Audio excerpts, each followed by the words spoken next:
Okay, good afternoon, Faithful Transportation. It is Wednesday, and I'm here for your weekly training. Um, yeah, we're back in full swing. I know last week was a smaller week for most of you because we didn't have the preschool students.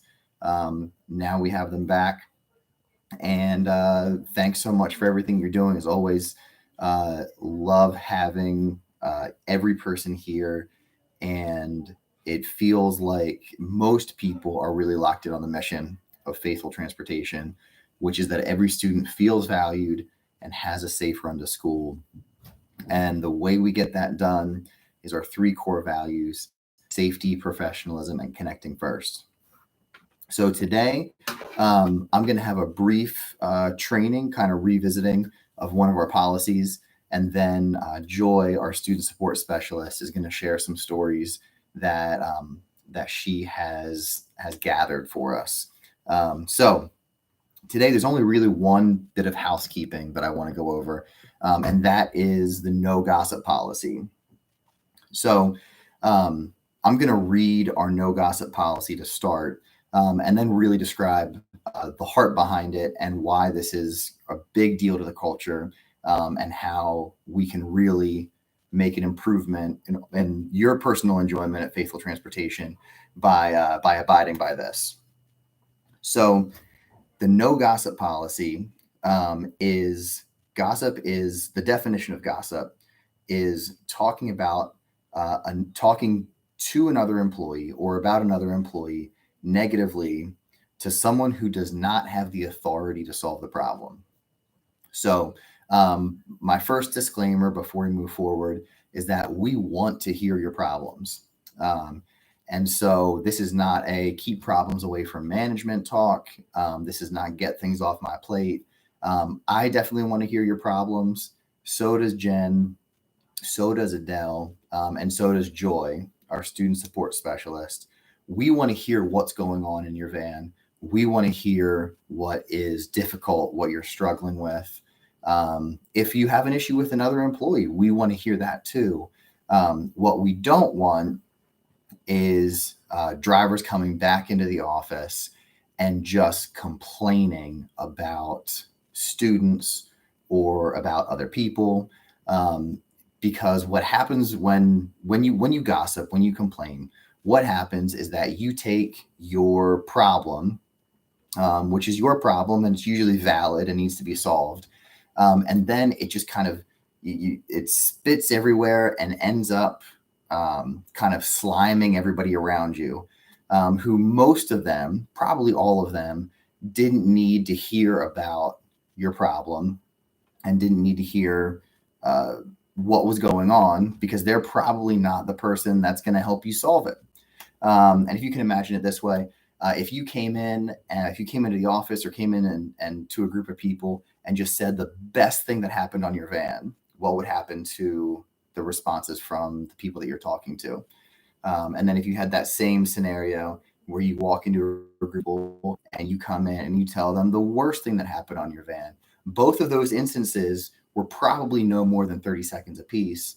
But all of a sudden, your words and your attitude has just changed the dynamic of the group of people that you're speaking to.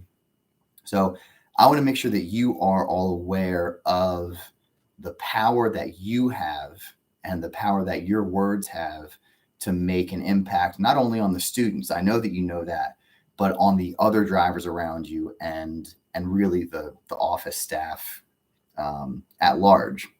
So a few more things. One is the phrase that I like is that you hand your negatives up and you hand your positives down and laterally. We're talking about the organizational chart. So we want to hear your problems, and we want everybody else to hear the people around you and the people beneath you. We everybody else wants to. We want to make that as positive an environment as possible. Um, there's nothing that makes a good time into a bad time like gossip. I like to say it turns molehills into mountains rather than mountains into molehills. And finally, the very last thing, the heart one of the things that really drives Faithful Transportation is that we want to care for the students the best that we possibly can. I'm very aware that you have everybody has tough days, but drivers have difficult days with students. And I know I've said this a few times, but we want to hear about those days, and we want to hear and problem solve those things. But when you come in, I just want you to think about this question. Would you talk about this student that you're having a hard time with, how you're talking about them in front of their parents? And flipping that around, would you want your son or daughter being talked about, even on their bad days, the way that you are talking about the students in your van?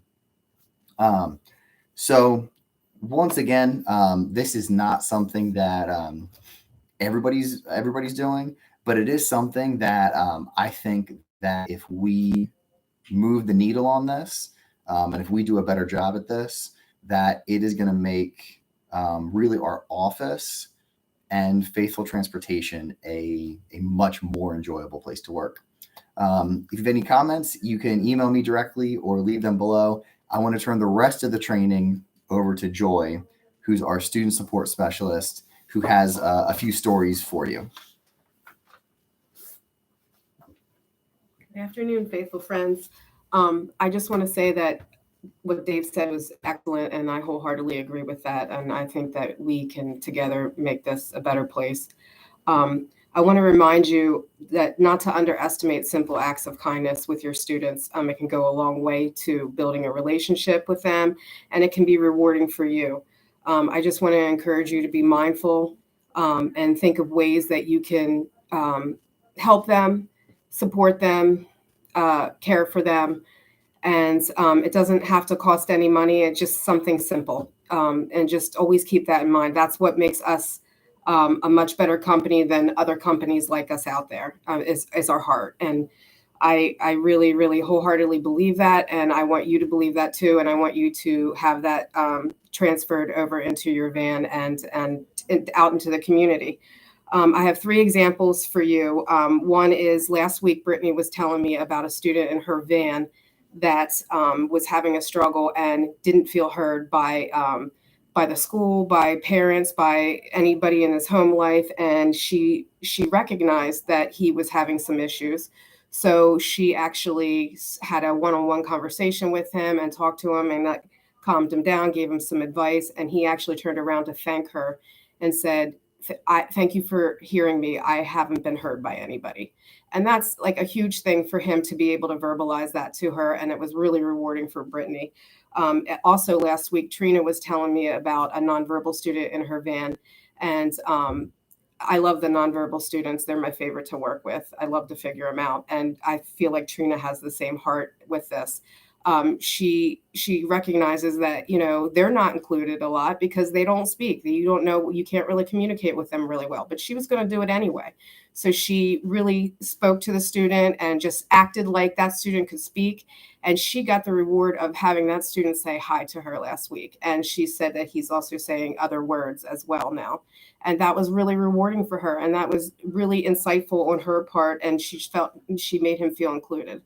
And lastly, I want to share a story about Sherry. I had a student about a year and a half, and I was the aide for, and Sherry was a replacement driver a couple months into me working with a student. And I was telling Sherry on the way to pick him up that he is highly intelligent, and he does a lot of things with GPS. He's a human GPS. He really just loves direction, and it was amazing and fascinating to watch him do that. And one day I was telling her we had a detour, and he just flipped out. He thought that was the greatest thing, that we went on a different way, and he was able to give us direction. And it was really, really cool. So Sherry said to me on the way home, she's like, watch this. So she made a wrong turn 2 minutes out of her way. And she started to tell him that she turned down a road that had the names of the streets were named after horses. And she explained it to him. And it brightened his day. And it not only brightened his day, it brightened his year, because I was working with him. So I know this for sure. He talked about that almost every day. And when he didn't talk about it, he was just it was something that just further drove his interest in that. And I know when we had replacement drivers, he would always try to get them to turn the way Sherry turned.